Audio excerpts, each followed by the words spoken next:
오후에 시작 함께 하실래요? 안녕하세요. 세상의 모든 정보 아나운서 전주리입니다.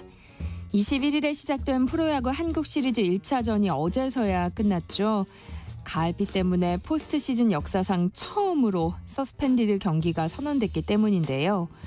경기 결과는 기아 타이거즈의 역전승이었습니다.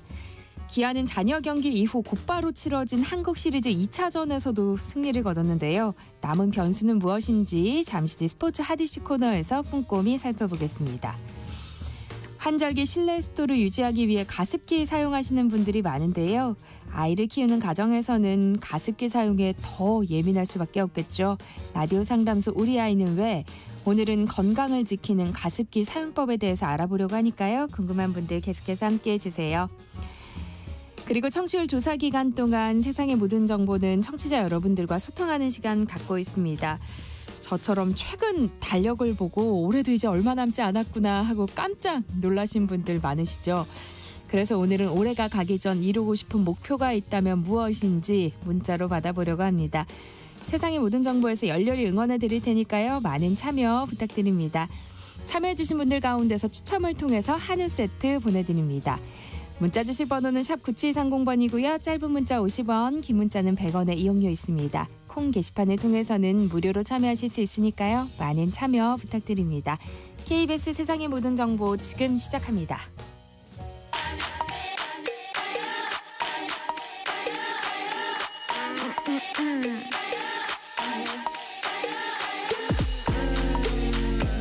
혹시 뉴스 빠뜨리셨나요? 한낮에 전해진 소식들 꼼꼼히 정리해드리겠습니다. 오늘의 뉴스 조현정 시사평론가와 함께합니다. 안녕하세요. 네, 안녕하세요.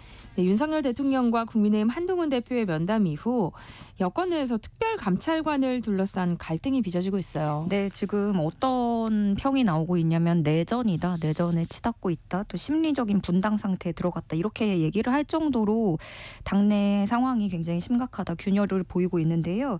우선 뭐 일련의 흐름들을 좀 보면 대통령하고 그 한동훈 대표 면담이 끝난 직후에 윤 대통령이 추경호 원내대표를 만났잖아요. 이 당내 원톱 만난 다음에 곧바로 투톱을 만났는데 네. 한동훈 대표하고는 4시 반에 애매한 시간에 차담으로 하고 추경호 원내대표는 저녁 시간에 만난 거예요. 그리고 네. 이 두 사람이 만날 거라는 걸 한동훈 대표도 몰랐다더라 이렇게 얘기가 전해지고 있고요. 그 후에는 또 한동훈 대표가 친한계 인사 20여 명 모아서 회동을 합니다. 그러니까 친윤계에서는 이거 개파 보스가 개파 모아가지고 회동하는 거냐 뭐 이런 비아냥도 나오고 있어요. 한동훈 대표는 그 후에 또 이제 전국 상황을 돌파해야 된다면서 특별감찰관 카드를 꺼내 든 거죠. 이 특별감찰관은 대통령 가족 등 측근의 비위 행위를 감찰하는 조직인데 한동훈 대표가 어제 확대 당직자 회의에서 뭐라고 얘기를 했냐면 우리가 쇄신하지 못하면 민주당 정권을 맞이하게 될 것이다. 그러니까 첫 번째로는 김건희 여사 리스크를 해소하고 넘어가야 된다라는 거를 강조를 하고 있는 건데 그중에서도 그 한동훈 대표 주장은 다음 달에 이재명 대표의 1심 선고가 예정돼 있으니까 그 전까지 우리가 어떻게 선제적으로 이걸 해결해야 된다라는 거예요. 그러려면 이거 특별감찰관 진행해보자라는 건데 같은 자리에 있던 추경호 원내대표가 이 회의 비공개로 전환된 직후에 회의장 떠나버렸어요. 그러니까 어떤 한동훈 대표에게는 뭐 불만을 그렇게 좀 표시를 한 걸로 보여질 수 있는 장면이었고요. 그 후에 추경호 원내대표가 기자들 만난 자리에서는 이거는 원내에서 정할 일이라고 반응을 했습니다. 의원들 의견 들어보고 의원총회에서 결정할 것이다. 이렇게 밝힌 건데 원내라는 거를 언급했다는 자체가 사실은 원외인 한동훈 대표를 겨냥을 한 거고 네. 어떻게 보면 이거 원외는 빠져라라는 얘기가 되는 거거든요. 그리고 또 추경호 원내대표는 그동안 특별감찰관 관련해서 한동훈 대표하고 교감하거나 뭐 상의한 거 없었고 이날 한동훈 대표 공개 발언으로 나는 처음 들었다. 이렇게 얘기를 해버립니다. 친윤계에서 불만이 속출하고 있어요. 대통령 만나기 전부터 독대 요청 공론화해서 언론 플레이 하더니 이번에도 여론전으로 여권 분열을 자초하고 있다고 비판을 하고 있고요. 의총에서 결정할 문제를 갖다가 대표가 상의도 없이 추진하는 게 맞느냐 이런 불만도 나옵니다. 반면에 친한계 의원들은 민심 등 돌리고 있을 때 아무것도 안 하고 있는데 이것마저 반대하면 원내대표가 무책임한 것이다 이렇게 성토하고 있습니다. 대통령실은 여야가 합의에 오면 특별감찰관을 임명하겠다 이런 입장을 밝히고 있어요. 네, 이렇게 한동훈 대표하고 추경호 원내대표 설전 이후에 대통령실이 이런 입장을 밝힌 건데요. 사실 그 한동훈 대표하고 윤석열 대통령 면담 때 한 대표가 요구했다는 그 3대 요구, 이거는 윤 대통령이 사실상 모두 거절을 한 거였거든요. 그러고 나서 이제 특별감찰관 얘기가 나오니까, 근데 이게 면담 때도 특별감찰관에 대해서도 윤 대통령이 거절했던 걸로 알려졌어요. 근데 대통령실은 당초에 당에서 얘기했던 거고, 이거 당내에서 해결하고 여야 합의가 이루어지면 임명하겠다, 이런 입장을 밝힌 겁니다. 근데 여기 이 문장을 보면 당내에서 해결하고 여야 합의를 거쳐야 된다, 그럼 우리가 임명하겠다라는 건데, 물론 뭐 여기 여야 합의라는 거는 야당 추천 인사 문제도 걸려있고 하니까 야당과의 협의 분명히 필요한 것도 맞고 평범한 말인 것 같은데, 이거 잘 들여다보면 우회적으로 한동훈 대표 입장을 반박한 뉘앙스가 들어있거든요. 먼저 이게 공개적으로 발표를 해서 할 사항이 아니다라는 거를 담고 있는 것이고, 네. 그러다 보니까 뭐 윤 대통령이 처음부터 한 대표 생각을 수용할 생각은 없었고, 이것 때문에 추경호 원내대표 그 면담 직후에 부른 거냐, 이런 의문을 제기하는 목소리도 나옵니다. 그래서일까요? 한동훈 대표도 특별감찰관 추진 의사를 재차 밝혔죠. 네, 오늘 한동훈 대표 다시금 특별감찰관 강조를 했습니다. 그 추경호 원내대표가 이거 원내 사안이라고 제동 걸었잖아요. 그걸 좀 의식을 한 발언을 했는데, 당대표는 원내든 원외든 총괄하는 임무를 수행하는 것이다 밝혔습니다. 또 한동훈 대표가 친한계 만찬에서 용사는 지금 말을 각색할 때가 아니다, 그냥 요구한 거에 대해서 yes, no 이렇게 말을 해야 된다라고 언급하기도 한 것으로 알려졌는데, 이것도 말이 굉장히 강하단 말이에요. 그러니까 대통령실도 불쾌감을 감추지 않았습니다. 대통령실 고위 관계자는 응답은 이미 대통령이 충분히 말씀을 드렸다, 대체 어느 부분이 각색된 건지 얘기를 해줬으면 좋겠다 라면서 또 하나하나 좀 조목조목 얘기를 했는데, 의전 홀대 논란 불거지는 거에 대해서는 그 시간 늦어진 거는 윤 대통령 늦게 온 거는 외교 접견 일정이 있어서 회동이 지연된 거고, 대화하는데 테이블 모양이 중요한 거겠느냐, 뭐 이렇게 얘기를 하기도 했고요. 구체성이 떨어지고 공격을 위한 공격으로밖에 안 받아들여진다라면서 한동훈 대표의 발언을 또 지적을 하기도 했습니다. 이게 친한계에서는 지금 대통령에게 대통령이 계파 갈등 부추기고 있다라고 지적을 하고요. 대통령실은 한동훈 대표가 내부 분열만 일으키고 있다라는 시각을 갖고 있어요. 너무 다른 시각으로 서로 바라보고 있는데, 일단 추경호 원내대표는 오늘 국회에서 열린 당 최고위원회에 불참을 하고 언론사 행사에 참석을 했는데요. 국정감사 마치고 의원총회 개최하겠다는 뜻을 일단 밝힌 상태입니다. 네, 윤석열 대통령은 어제 홍준표 대구시장과 만남을 가졌는데요. 이를 두고도 여러 정치적 해석이 이어지고 있어요. 네, 어제 대통령실에서 두 사람이 회동을 했어요. 비공개 면담이었는데요. 대통령실에 따르면 이 두 사람이 대구 신공항, 또 대구 경북 통합 이런 내용들, 그러니까 지역 현안을 논의했다 이렇게 밝혔는데, 그런데 이게 시점도 조금 미묘하고 인물도 미묘한 거죠. 왜냐하면 홍준표 대구시장 아시다시피 연일 한동훈 대표에게 정말 날선 발언들을 해왔거든요. 네. 그런 홍 시장을 대통령실에서 따로 만났고 이런 시점에 만난 겁니다. 홍준표 시장은 또 그 윤 대통령하고 만난 날에도 SNS에다가 한동훈 대표가 친한계 인사 그 20여 명 불러다가 만찬한 걸 두고 비판을 했는데, 막중한 책임감은 어디 가고 가십만 난무하게 생산하고 있다, 하는 짓들이 참 조잡스럽다, 그래가지고 막강 야당의 대적이 되겠느냐 이렇게 쏘아붙이기도 했습니다. 그런가 하면 윤 대통령이 그제 그 부산 세계자원봉사대회 마치고 범어사 가서 했던 발언도 정치권 눈길을 끌고 있는데요.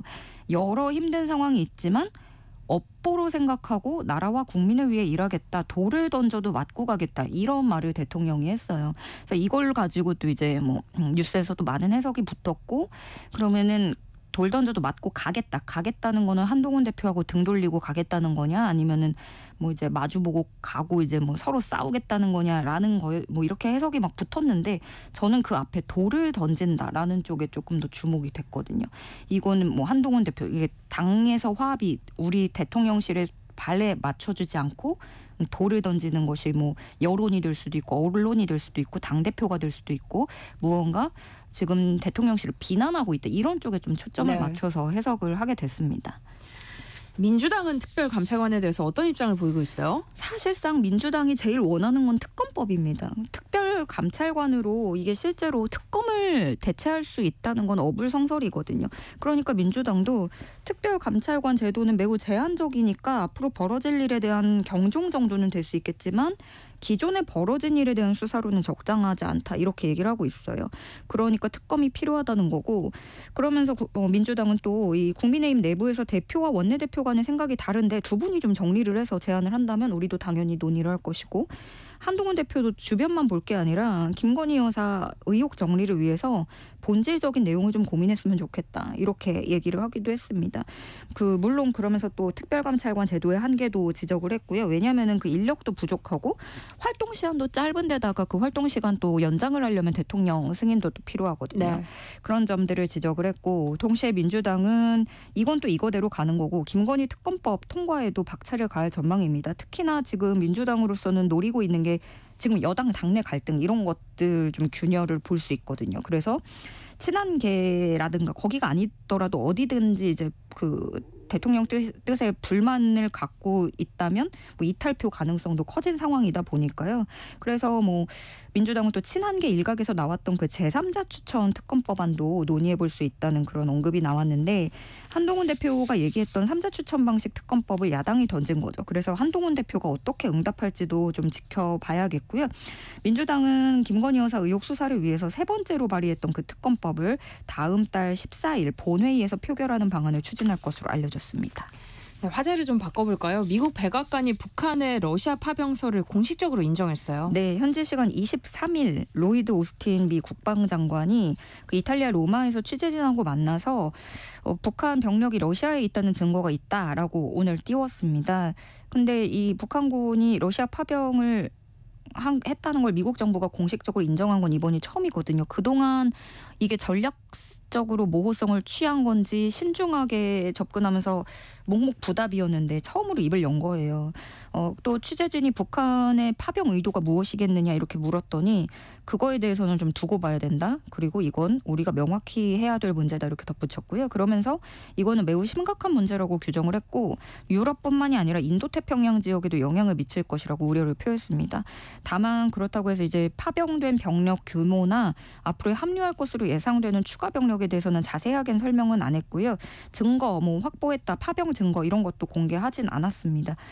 이렇게 미 국방장관 발언 이후 2시간 정도 뒤쯤에 나토에서도 그 파병 증거를 확인했다고 발표를 했고요. 그러면서 파병 사실은 러시아가 상당한 손실을 입었다는 신호 그런 걸 보여주는 방증하는 것이라고도 밝혔습니다. 네.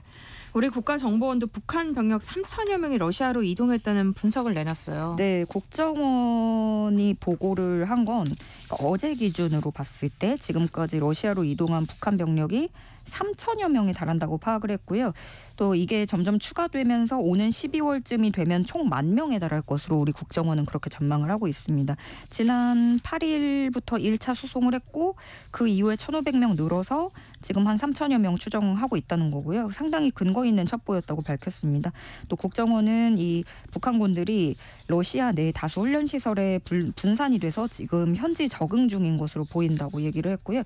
또 러시아 교관들이 파병 북한군에 대해서 체력과 사기는 우수하지만 드론 공격 같이 현대전에 대한 이해는 부족하고 전선 투입 시에 사망자가 다수 발생한 것으로 판단한다라고 보고한 것으로 전해졌습니다. 국정원이 또 밝힌 거는 러시아 군 내부에서 그런 한국어 북한어 통역 자원을 대규모 선발하는 동향이 확인됐다고 하고요. 이게 지금 미국도 공식적으로 인정을 하고 파병 사실이 명확해지면서 우리 정부 발걸음도 빨라지고 있습니다. 이르면 다음 주 초에는 정보 공유를 위해서 대표단을 나토 사무국에 파견을 하고요. 또 정부가 이 파병에 대응하기 위해서 단계적 대응을 하겠다고 밝혔거든요.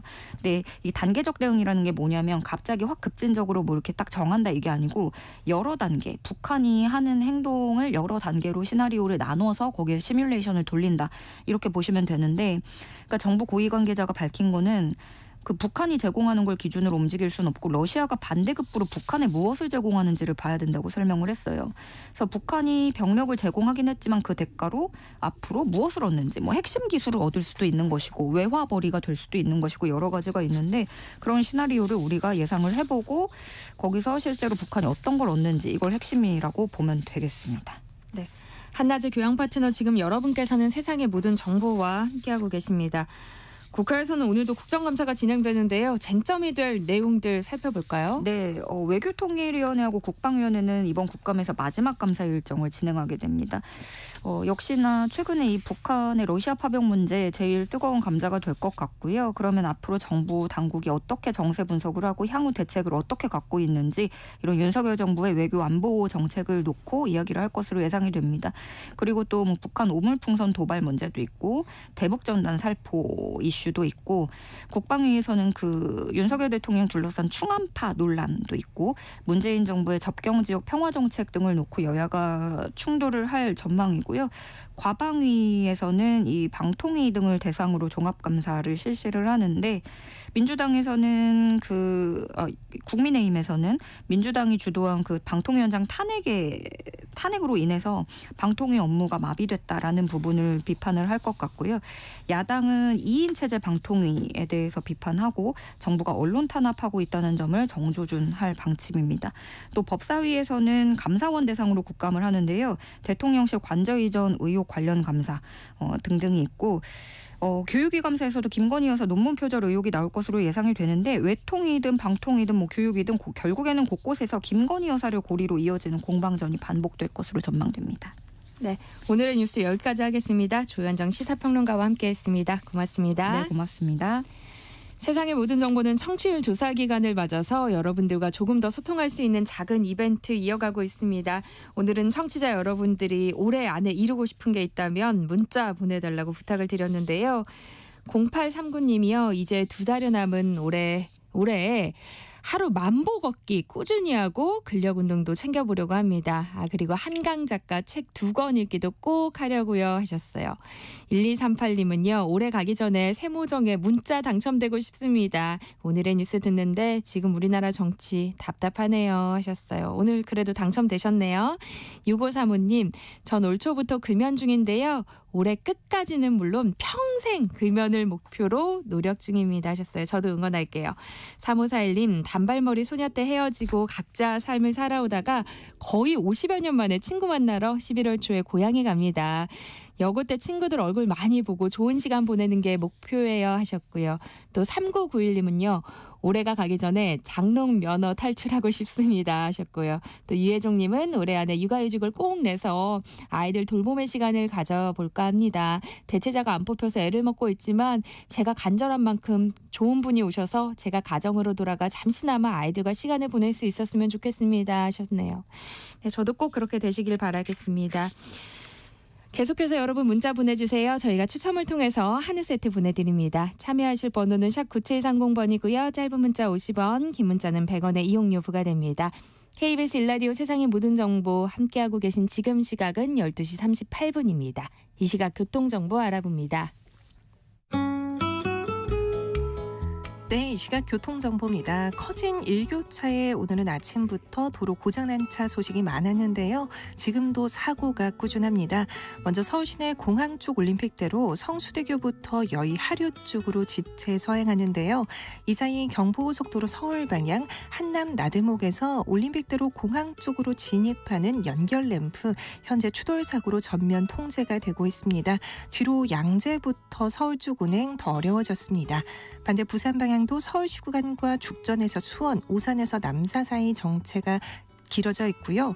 평택 제천고속도로 제천 쪽 평택 터널 부근 1, 2차로는 2시간째 화물차 사고로 막혀 있어서 고덕 부근부터 서 있다시피 한 정체 이어집니다. 또 영동고속도로 강릉 쪽 마성 터널 부근 3차로는 사고로 제2중부고속도로 하남 방향 경기 광주 분기점 2차로와 갓길은 고장난 버스로 막혀 있으니까요. 살펴 이동하시기 바랍니다. KBS 교통정보센터에서 공인혜였습니다.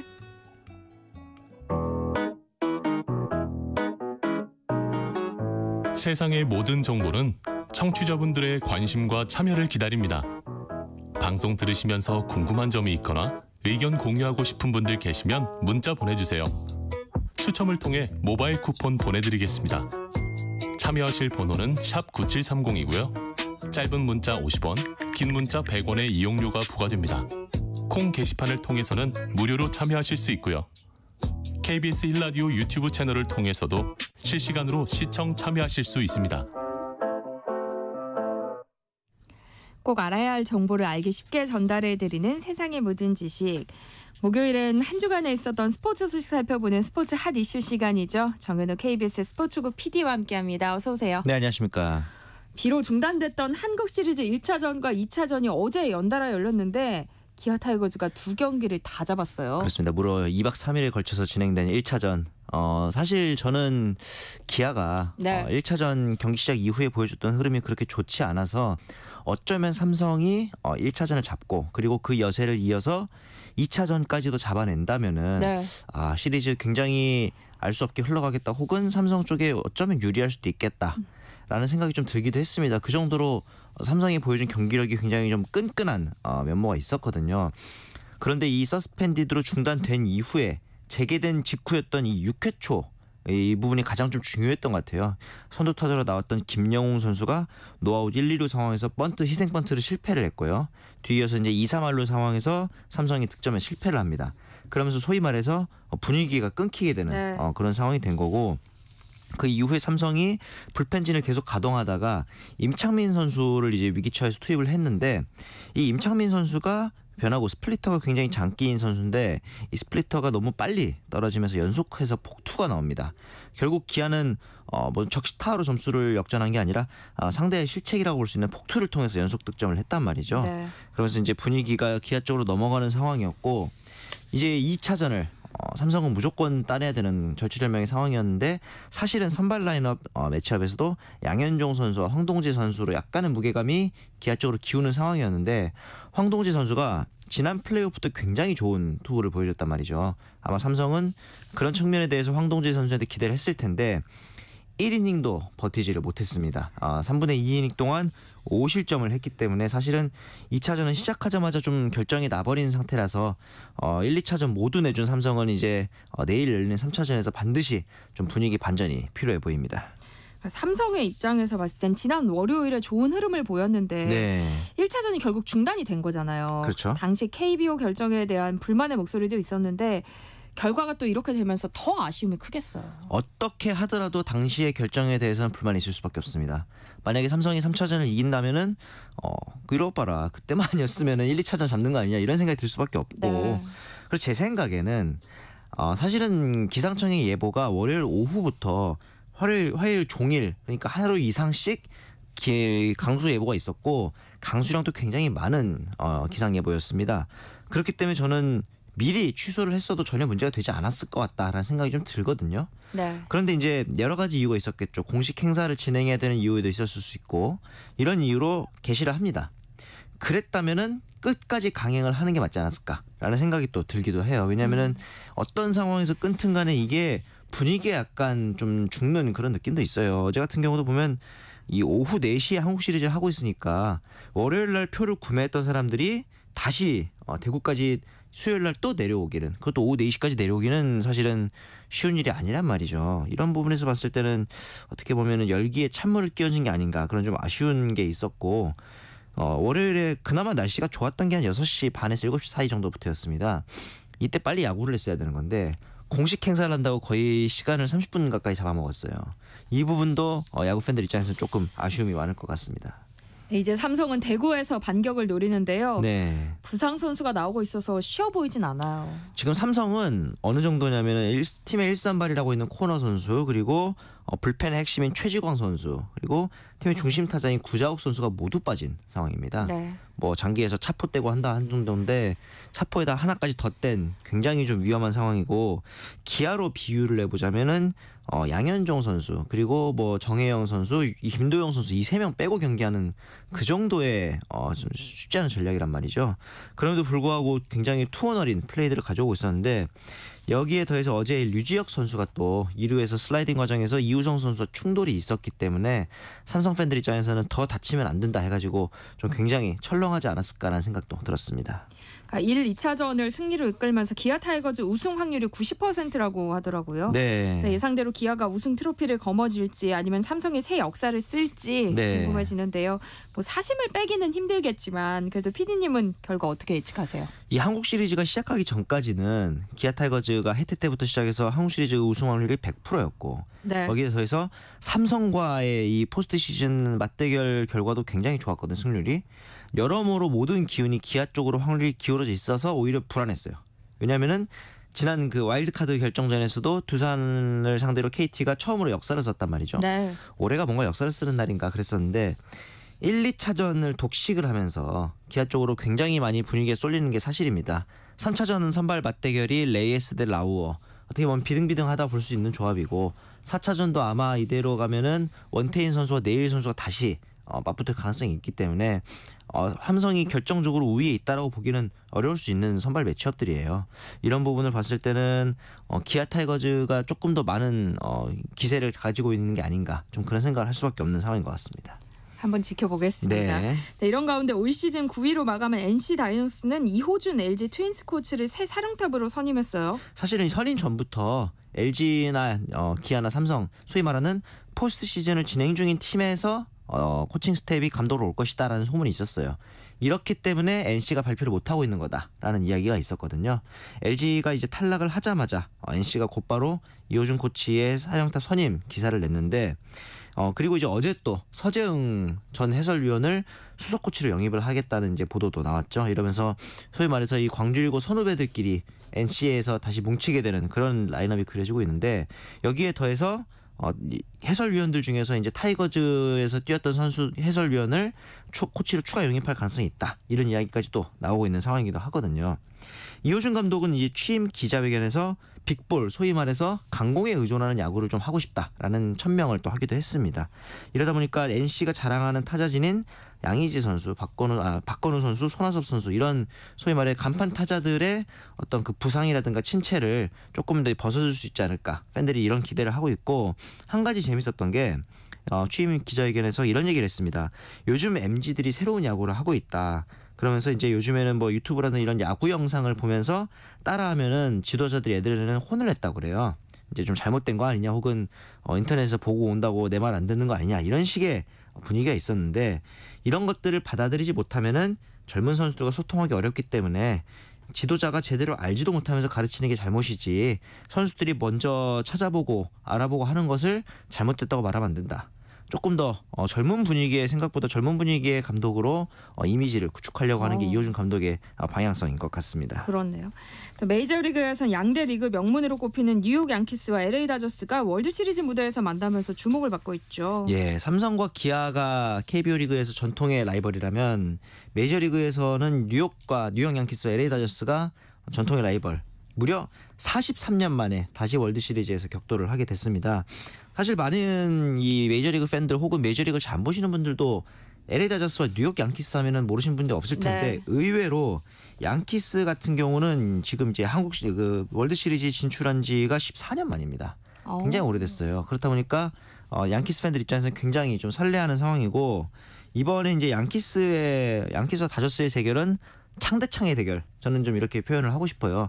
양팀 다 선발진이 그렇게 강한 편은 아닙니다. 그런데 다저스에는 오타니 그리고 무키 베츠, 프레디 프리먼 이런 타자진들이 있고 네. 마찬가지로 양키스에도 에런 저지 그리고 후안 소토, 지안칼로 스태튼 이런 거포들이 즐비한 타선이기 때문에 이번 월드 시리즈는 누가 잘 치나 대결을 보는 것이 약간의 그 관전 포인트가 되지 않을까 그런 생각이 들기도 합니다.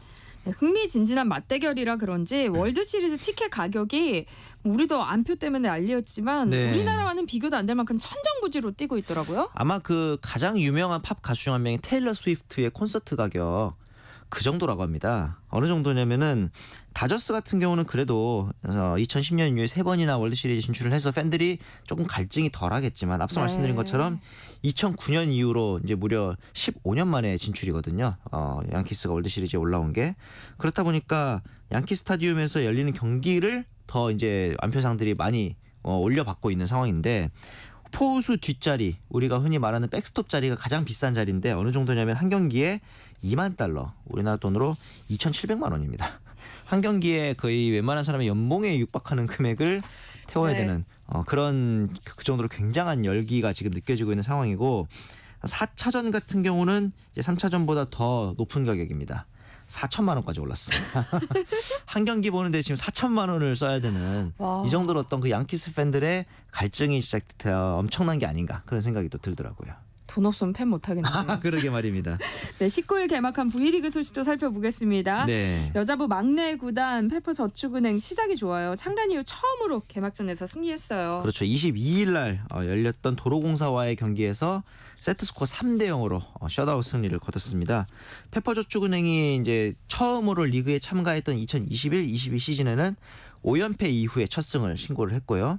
2022-23 시즌에서는 무려 17연패를 개막 직후에 기록한 다음에 겨우 첫 승을 신고했습니다.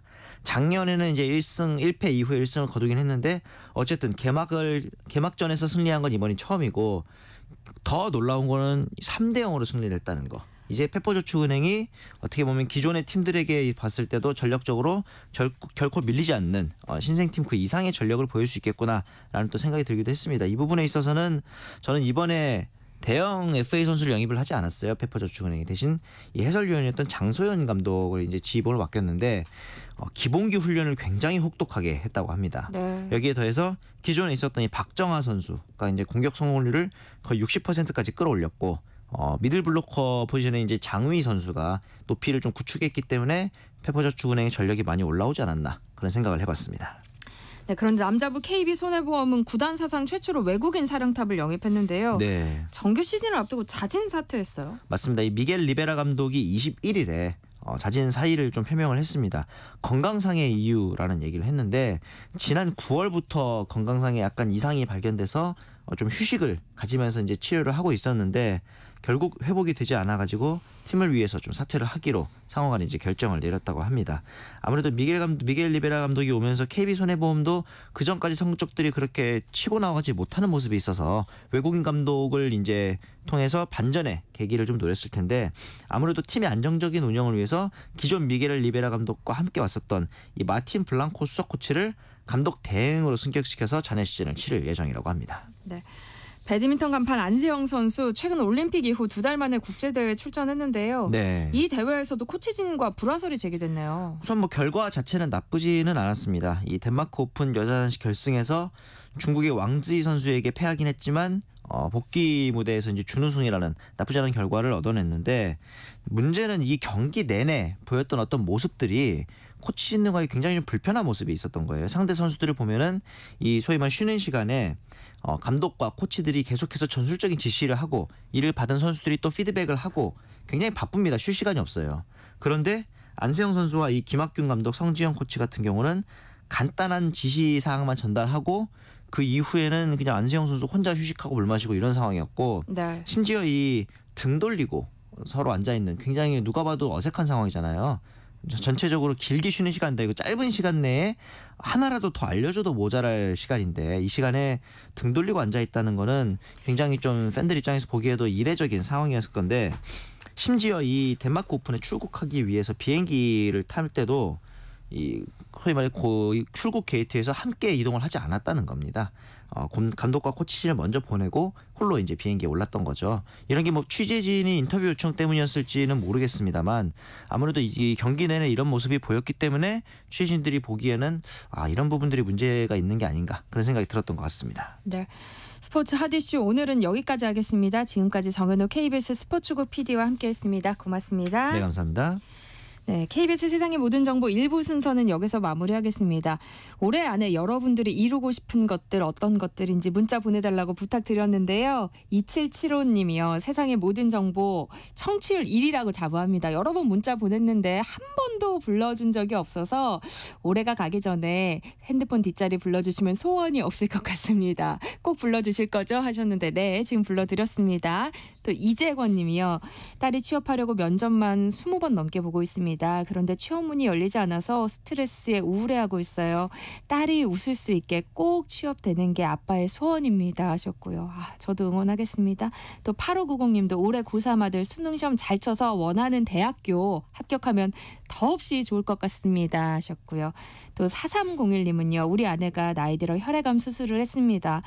너무 힘들어하는데 회복 잘해서 같이 손잡고 시장이나 여행 가는 게 소원입니다. 꼭 이루길 두 손 모아 매일 기도합니다 하셨네요. 저희도 함께 기도해 드리겠습니다. 문자 소개해 드린 분들 가운데서 저희가 추첨을 통해서 또 한우 세트 보내드릴게요. 그럼 저는 잠시 후 2부에 다시 돌아오겠습니다.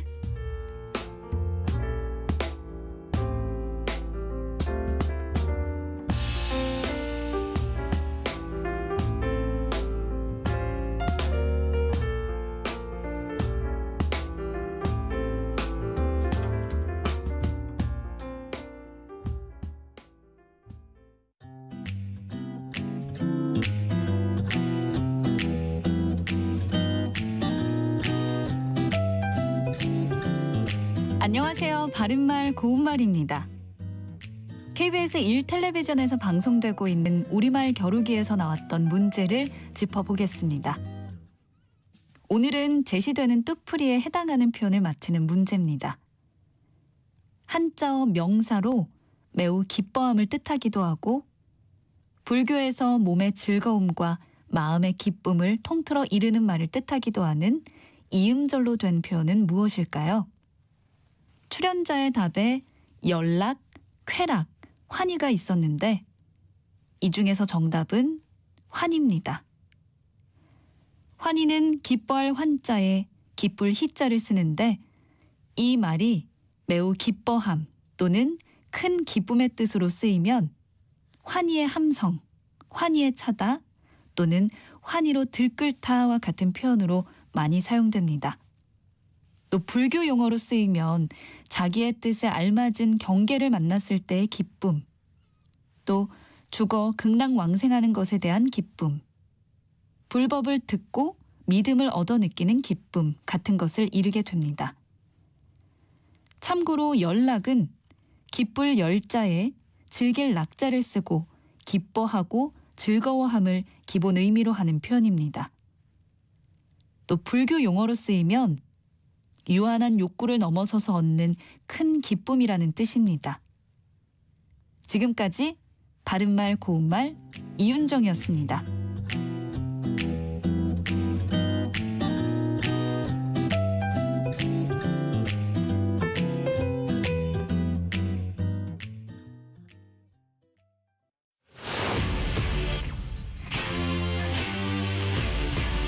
토론에 정답은 없습니다. 토론이 세상을 바꿀 수도 없습니다. 하지만 질문은 새로운 세상을 만들 수 있습니다. 질문으로 올바른 세상을 만드는 첫걸음. 평일 저녁 7시 20분 KBS 열린 토론.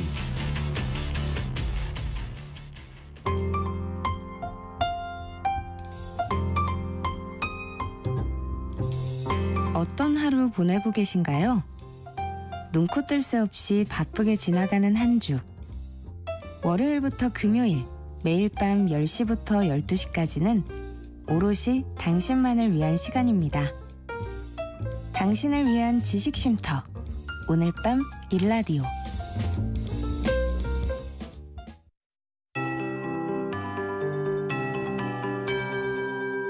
KBS 58분 날씨.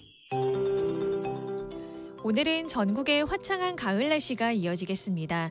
아침에는 태백이 0.4도, 거창 2.9도, 장수 3.3도, 서울도 7.1도까지 내려가는 등 평년 이맘때보다 추운 날씨를 보였지만 추위가 오래가지는 못합니다. 낮에는 따스한 햇살 아래 기온이 10도 이상, 일부 지역은 15도 이상 크게 오르겠는데요. 낮 기온 서울과 대전, 춘천 19도, 전주 20도, 대구 21도, 전남 완도와 경남 김해는 24도, 23도까지 오르겠습니다.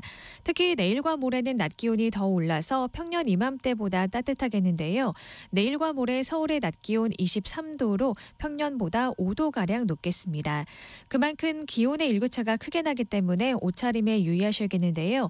기온이 오르는 낮 시간대를 대비해서 아침 저녁에는 입고 벗기 편한 얇은 겉옷을 여러 벌 입으시는 게 좋겠습니다. 모레 토요일에는 제주도와 전남 남해안에, 일요일에는 그 밖에 남부지방에 비가 내릴 것으로 예상됩니다. 현재 전국에 화창한 가을 하늘이 드러나 있는데요. 오늘 전국이 대체로 맑겠습니다. 한편 오늘부터 강원 동해안과 영남 해안에는 높은 너울이 밀려오겠습니다. 해안가 출입을 자제하는 등 해안가 안전사고에 유의하시기 바랍니다. 현재 서울의 기온은 17도입니다. 조하늘입니다.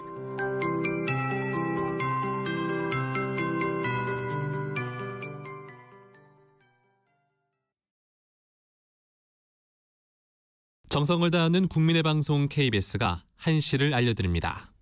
AM 711kHz, FM 97.3MHz, KBS 1라디오입니다. HLKA.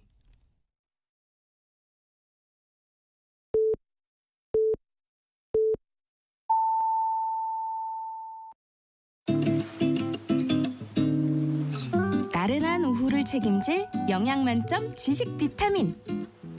세상의 모든 정보.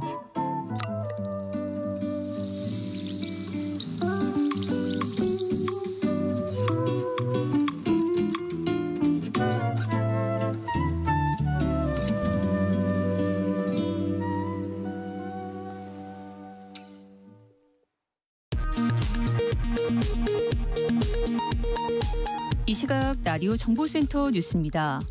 합동참모본부는 오늘 새벽 북한이 띄운 쓰레기 풍선 약 20개 가운데 10여 개가 수도권에 떨어진 것으로 확인했다고 밝혔습니다. 쓰레기 풍선의 낙하물 일부는 용산 대통령실 청사 일대에 떨어졌습니다. 미국 백악관은 북한군이 러시아 동부에서 훈련을 받고 있다고 공식 확인했습니다. 러시아는 북한군 파병설은 허위 정보라고 거듭 부인했습니다. 한동훈 국민의힘 대표가 특별감찰관 추천을 미루면 대통령 주변 관리하는 것을 막기 위해 정치기술을 부리는 것이라고 국민들이 오해하실 것이라면서 특별감찰관 추천을 진행하자고 거듭 촉구하고 나섰습니다. 더불어민주당이 김건희 여사 의혹 수사를 위해 세 번째로 발의한 특검법을 다음 달 14일 본회의에서 표결하는 방안을 추진하기로 했습니다. 이번 특검 법안에는 대선 당시 불법 여론조사 의혹이 추가됐습니다. 지금까지 라디오 정보센터 뉴스 정한나였습니다.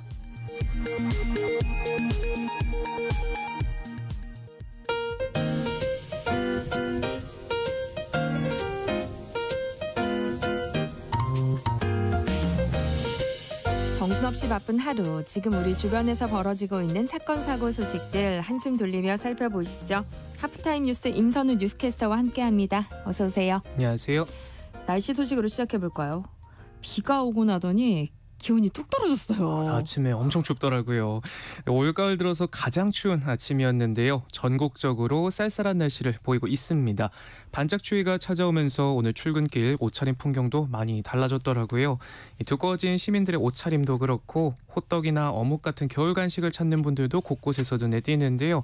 오늘 아침 서울의 기온은 7도, 대전이 6.4도, 안동 4.8도 등으로 올가을 최저를 기록했고 일부 지역에선 체감온도가 영하권으로 떨어지기도 했습니다. 다만 급격히 추워진 날씨는 낮부터 햇볕이 강해지면서 점차 평년 기온에 회복하겠는데요. 오늘 낮 기온은 서울과 대전이 19도, 전주와 광주 20도, 대구 21도, 부산이 23도까지 오르면서 어제보다 조금 포근하겠습니다. 오늘은 별다른 비나 소나기 예보가 따로 없이 맑고 쾌청한 날씨가 온종일 이어지겠습니다. 내일과 모레 서울의 낮 기온이 23도로 조금 더 따뜻하겠지만 당분간 계속해서 일교차가 크게 벌어지니까요. 특히 감기 조심하시고요. 겉옷 꼭 챙겨 다니셔야겠습니다. 어제 설악산에선 태풍급 강풍이 불어닥쳐서 사고가 나기도 했어요. 네, 어제 오전 설악산 울산바위 인근에서 강풍에 나무가 쓰러져 등산객들이 피해를 입는 사고가 있었습니다. 당시 최대 순간 풍속은 초속 36.8m에 달했는데 현장을 목격한 등산객은 정상까지 오르기 어려울 정도로 바람이 강하게 불었고 갑자기 우지끈하는 소리와 함께 앞서가던 등산객들 위로 나무가 쓰러졌다고 당시 상황을 설명했습니다. 이 사고로 한 명이 숨지고 두 명이 부상을 당했는데요. 통제를 하지 않아 사고가 발생했다는 논란이 일고 있습니다. 설악산에는 이날 오전 3시쯤 강풍주의보가 발효됐고 사고가 일어나기 약 30분 전인 오전 8시 15분쯤 강풍경보로 격상됐는데요. 하지만 설악산 국립공원 사무소는 오전 8시 35분이 돼서야 일부 고지대 탐방로에 대해 입산 통제를 실시했고 전 구간 통제는 오전 9시에 이뤄졌습니다. 이번 사고로 경상을 입은 한 부부는 사무소 측에 정상적인 등산로를 이용했고 관리조차 제대로 되지 않은 썩은 나무로 인해 사고가 났다며 치료비 배상을 요구했지만 거절당했다고 하는데요. 설악산 국립공원 사무소는 강풍특보가 발령된다고 무조건 입산 통제를 하는 것은 아니라면서 천재지변으로 인한 사고는 사전에 예측이 불가능해 배상이 어렵다는 입장을 밝혔습니다. 경기도 성남시 분당구 한 초등학교 앞 인도에 근조화 120여 개가 쭉 세워져 있다고요. 무슨 일이 있었던 거예요? 네, 분당구 한 초등학교 주변에는 현재 100여 개의 근조화환이 울타리를 따라 늘어서 있습니다. 6학년생 4명이 동급생에게 폭력을 저지른 사건을 규탄하기 위해서 다른 학부모들이 보낸 건데요. 특히 가해 학생 가운데 한 명의 어머니가 성남시 의원으로 확인되면서 논란이 커지고 있습니다. 이번 사고는 괴롭힘을 당한 학생의 신고로 알려졌습니다. 경기도 교육청의 설명을 종합해보면 가해 학생들은 피해 학생을 공원으로 불러내 모래를 섞은 과자를 강제로 먹이고 게임 벌칙이라며 몸을 짓누르는 등 폭력을 행사한 것으로 파악됐고요. 네. 또 흉기로 위협한 행위도 있었던 것으로 알려졌습니다. 교육당국은 지난달 학교폭력대책심의위원회를 열고 가해 학생 4명 가운데 2명에게는 서면 사과와 학급 교체를, 가담 정도가 덜한 나머지 2명에겐 서면 사과와 봉사 등의 처분을 내렸다고 하네요. 하지만 학폭 처분 사실이 분당 지역사회를 중심으로 알려지면서 솜방망이 처분이라는 공분이 일기 시작했고 특히 가해자 중 한 명이 국민의힘 이영경 시의원의 자녀로 확인되면서 시의원 사퇴 요구 등으로 이어지고 있습니다. 이영경 시의원은 공개 사과하고 탈당했지만 공문은 좀처럼 가라앉지 않고 들불처럼 번지는 모습인데요. 이 사건은 국회 국정감사장에서도 불거졌습니다.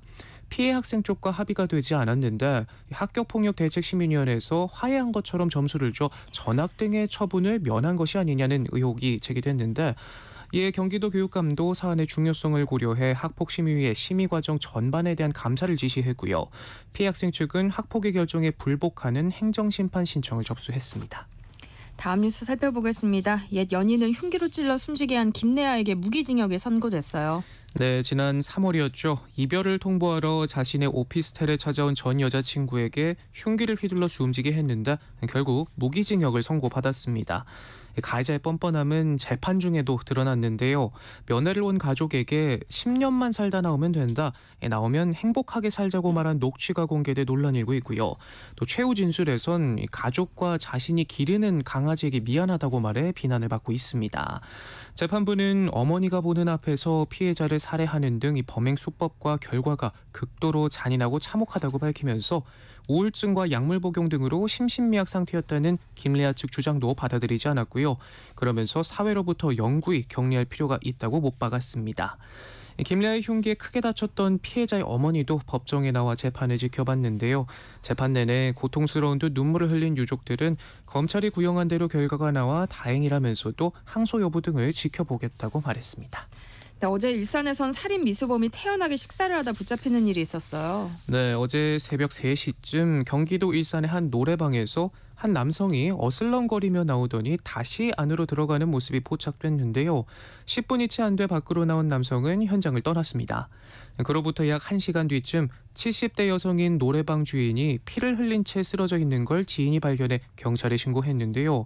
피해 여성은 발견 당시 옷이 일부 벗겨진 상태였고 옆엔 범행 도구로 보이는 전기주전자와 술병 등이 함께 발견됐습니다. 크게 다친 노래방 주인은 중환자실에 입원했는데요. 추적에 나선 경위 경찰이 약 4시간 만에 가해 남성을 붙잡았는데 이렇게나 태어날 수 있을까 싶습니다. 범행 현장에서 차로 10분 정도 떨어진 한 식당에서 만취 상태로 친구와 함께 국밥을 먹고 있었다고 하고요. 자신이 살고 있는 고시원에서 옷을 갈아입고 범행 때 입은 옷은 세탁까지 맡긴 것으로 드러났습니다. 그런데도 이 남성은 경찰 조사에서 노래방 업주를 폭행한 건 기억이 난다면서도 폭행 이유는 술에 취해 기억나지 않는다고 진술했는데요. 경찰은 남성에 대해 살인미수 혐의로 구속영장을 신청하기로 하고 강도와 성폭행 혐의 등을 추가할지 살펴보고 있습니다. 최근 ADHD 치료제가 공부 잘하는 약으로 둔갑해서 유통되고 있다고요. 네, 마약류 의약품으로 분류되는 주의력 결핍 과다 행동장애 ADHD 치료제가 최근 온라인 커뮤니티에서 이른바 공부 잘하는 약으로 둔갑해 불법 유통되고 있습니다. 텔레그램 등 SNS에서 총 37개의 거래방이 발견됐는데요. 그중 5곳에선 실제로 거래가 오갔다고 합니다.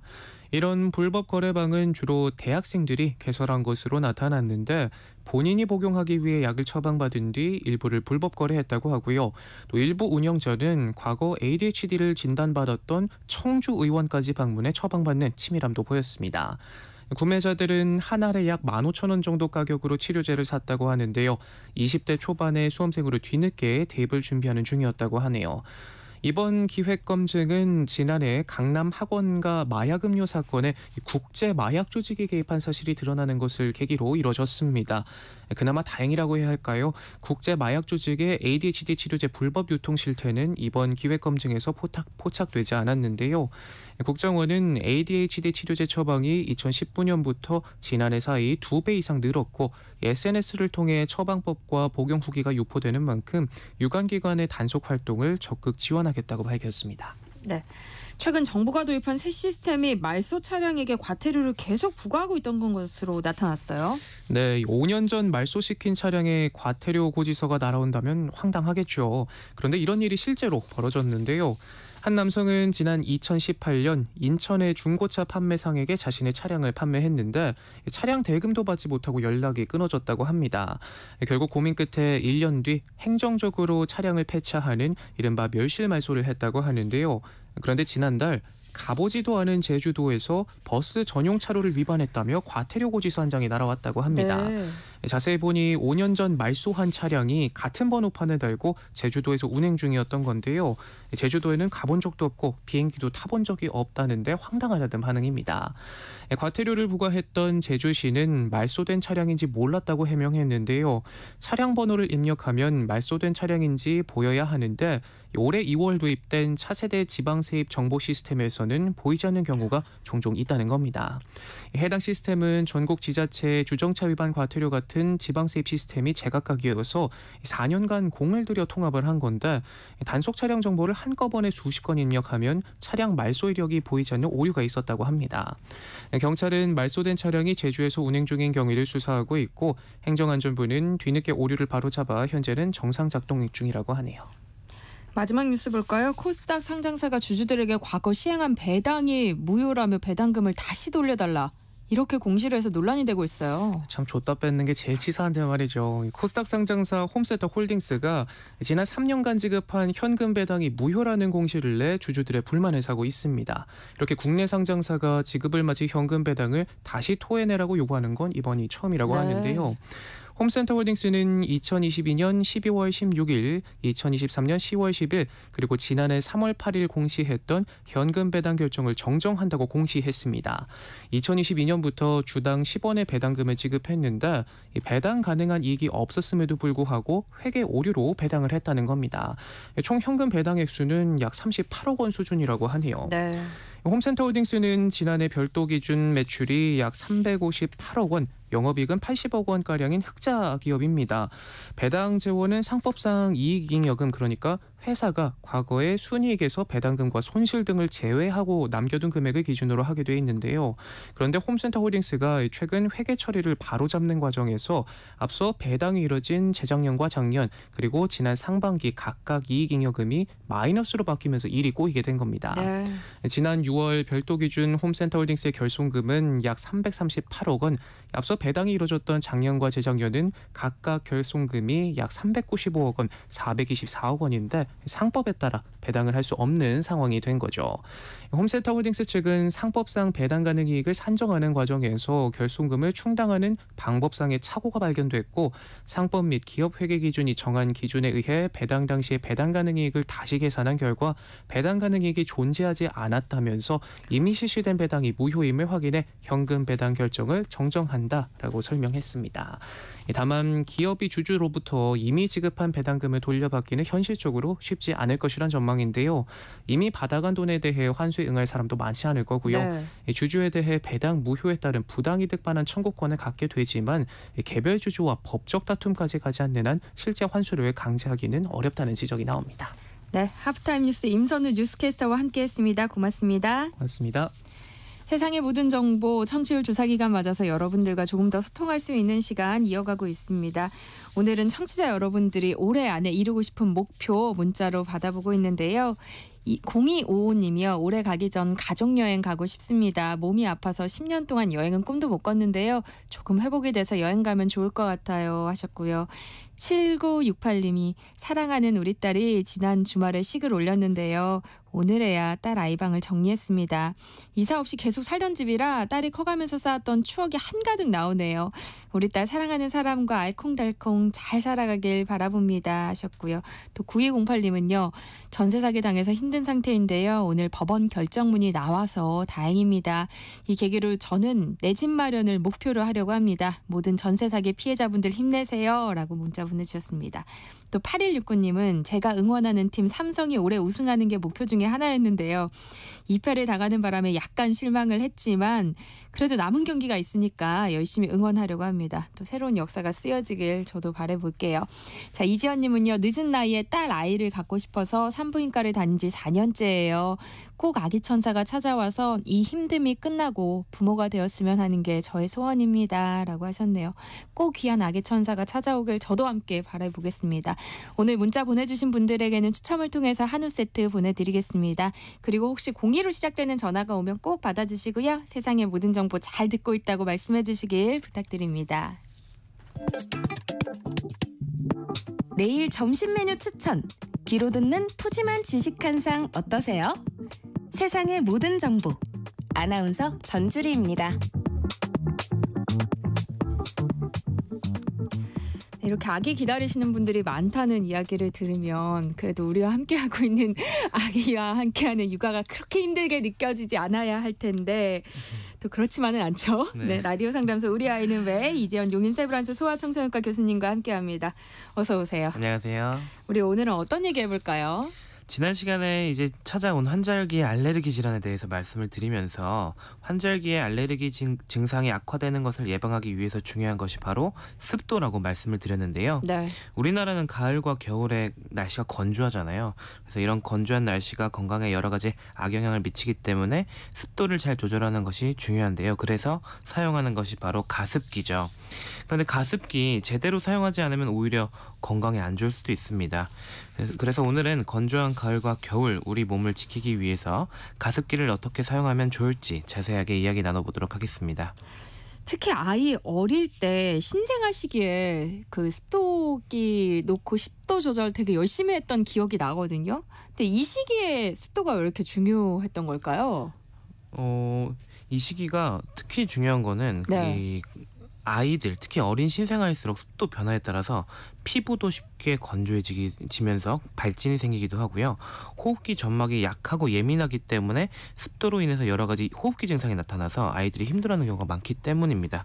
그래서 아이 키우는 집에서 습도 관리가 매우 중요하고 많이들 신경을 쓰시고 계시긴 하는데 이게 아이들 생겨야 이게 좀 가습기 좋은 거 고르고 하시잖아요. 근데 보통 집에 가습기 있으셔도 어떤 성능이 있는지 우리 집에 있는 게 어떤 특징인지 잘 공부하지 않으시고 보통은 이제 저렴한 가습기를 구매하셔서 잘 안 틀거나 관리를 잘 안 하시는 경우가 있습니다. 그래서 오늘은 그러한 내용들에 대해서 말씀을 드리면 좋을 것 같아요. 뭐 신생아 시기를 지났다고 해도 실내 습도 조절은 중요하죠. 그렇죠. 이 피부가 건조해지면 딱 보이잖아요. 이게 갈라지기도 하고 각질이 일어나기도 하는데 이런 변화가 코 속처럼 이런 호흡기 점막에도 비슷하게 나타납니다. 이게 숨을 쉴 때 공기가 오가는 통로를 이거 호흡기라고 하는데 이 코부터 폐까지는 이제 피부보다도 연약한 점막으로 덮여 있어요. 이 호흡기 점막이라고 부르는 건데 이 호흡기 점막이 하는 역할이 우리가 숨을 쉴 때 들어오는 먼지나 세균, 바이러스를 1차적으로 이제 물리적으로 막아주는 방벽 역할을 해주고 분비물이 나오면서 우리가 들이마시는 공기의 온도와 습도를 조절해줍니다. 이 숨길의 끝인 폐는 손상을 받으면 생명이 위독해질 수도 있잖아요. 그래서 폐에 도착하는 공기는 항상 따뜻하고 습기가 적당히 있고 또 깨끗한 상태로 도착을 해야 되기 때문에 코나 목, 기관지의 이 점막이 그런 공기를 걸러주는 역할을 해주는 겁니다. 근데 너무 건조한 공기가 점막을 계속 자극한다면 점막의 분비물이 마르면서 먼지를 거르고 온도, 습도를 조절하는 역할을 제대로 할 수가 없게 되고요. 그리고 점막 자체가 건조한 피부처럼 마르고 갈라지면서 손상이 되면 그 사이로 세균이나 바이러스가 침투해서 감염병이 쉽게 생길 수 있어요. 그래서 건조한 날씨가 이런 나쁜 영향을 미칠 수 있기 때문에 아이 키우는 집이 아니라도 면역력이 약한 어르신분들이 있거나 건강한 성인들만 있는 집이라도 습도 관리에는 신경을 쓰셔야겠습니다. 면역력이 떨어지는 환절기 아이들 건강을 위해 실내에서 가습기 사용하시는 분들 많을 텐데요. 오늘 라디오 상담소 우리 아이는 왜 가습기 사용법부터 주의사항까지 상세히 알려드릴 예정입니다. 방송 듣다가 궁금한 점 있으시면 문자 보내주세요. 이재현 교수님이 도움드리겠습니다. 문자 주실 번호는 샵 9730번이고요. 짧은 문자 50원, 긴 문자는 100원의 정보 이용료 있습니다. 콩 게시판 KBS 1라디오 유튜브 채널을 통해서는 무료로 참여하실 수 있으니까요. 많은 참여 부탁드립니다. 습도 조절이 왜 중요한지는 이제 앞서서 얘기를 했는데요. 가을, 겨울철 간단하게 또 습도 조절을 할 수 있는 게 가습기잖아요. 근데 언젠가부터 이 가습기 살균제 사건 이후인 것 같아요. 박은하게 이 가습기가 안전한 건지 좀 걱정이 돼요. 가습기는 제대로 관리하고 사용하지 않으면 오히려 위험할 수도 있다는 게 맞습니다. 가장 우선 생각해 볼 수 있는 게 바로 감염 문제인데요. 가습기의 원리가 우리가 물을 따로 떠놓고 그거를 물방울을 날려주면서 공기 중에 습도를 올려주는 거잖아요. 그런데 이때 물이 오염되어 있거나 물을 담아놓는 수조가 더럽다면 공기 중에 물방울과 함께 세균을 뿌려주는 역할을 하는 거예요. 네. 그래서 이런 감염의 위험이 생길 수 있다. 이 점이 항상 좀 안전에 있어서 걱정되는 부분인데요. 이 가습기의 종류를 작동 원리에 따라서 좀 구분을 해보면 크게 세 가지로 나눌 수가 있습니다. 일단은 우리가 가장 흔하게 볼 수 있는 진동을 이용해서 물방울을 뿌려주는 초음파 가습기가 있고요. 그리고 수조에 물이 자연 건조되면서 습해진 바람을 날려주는 기화식 가습기가 있고 마지막으로 물을 끓여서 뜨거운 수증기를 날려주는 가열식 가습기가 있는데 가열식 가습기는 물을 끓이는 거니까 수조 안에 물이 소독이 되거든요. 그래서 세균의 오염으로부터 안전한 가습기이고 기화식 가습기도 이제 필터를 통해서 깨끗해진 물이 자연적으로 혼자 증발을 하는 거기 때문에 수조에 세균이 조금 생긴다고 하더라도 나오는 수증기는 깨끗하다라고 볼 수가 있습니다. 그래서 네. 비교적 안전하고요. 근데 문제는 초음파 가습기예요. 초음파 가습기는 물을 직접 뿌려주는 거기 때문에 이 과정에서 수조 속에 있는 세균이 이제 공기 중으로 날리면서 호흡기 감염을 일으킬 수 있습니다. 그래서 초음파 가습기는 관리가 매우 중요합니다. 그럼 집에서 육아할 때는 어떤 가습기를 고르는 게 좋을까요? 이제 앞에서 말씀드린 것만 들으면 이제 가열식 가습기가 세균 감염의 위험성이 가장 낮다. 그래서 가장 좋다라고 생각하실 수도 있는데요. 사실 가열식 가습기가 또 되게 좋은 장점이 또 하나 있어요. 바로 나오는 수증기가 따뜻하다는 거예요. 다른 가습기들은 물이 증발하는 원리이기 때문에 주변의 온도가 떨어져서 안 그래도 추운 가을 겨울에 한기를 느끼기가 되게 좋아요. 근데 가열식 가습기는 공기를 오히려 데워주기도 하기 때문에 온도 습도 조절에 매우 적합하고 세균 감염에도 안전하지만 오히려 육아하는 집에서는 가열식 가습기는 절대 쓰지 말라고 합니다. 왜 그러냐면 물을 끓이는 거기 때문에 안전사고가 발생을 해요. 네. 이 끓는 물이 항상 수조에 담겨 있고 제품에 따라서는 뜨거운 수증기가 나오는 경우도 있기 때문에 자칫 화상의 위험이 있습니다. 실제로 가열식 가습기를 사용하다가 물통을 엎거나 아이가 수증기를 만져보다가 화상을 입게 되는 사고가 굉장히 많이 일어나서 네.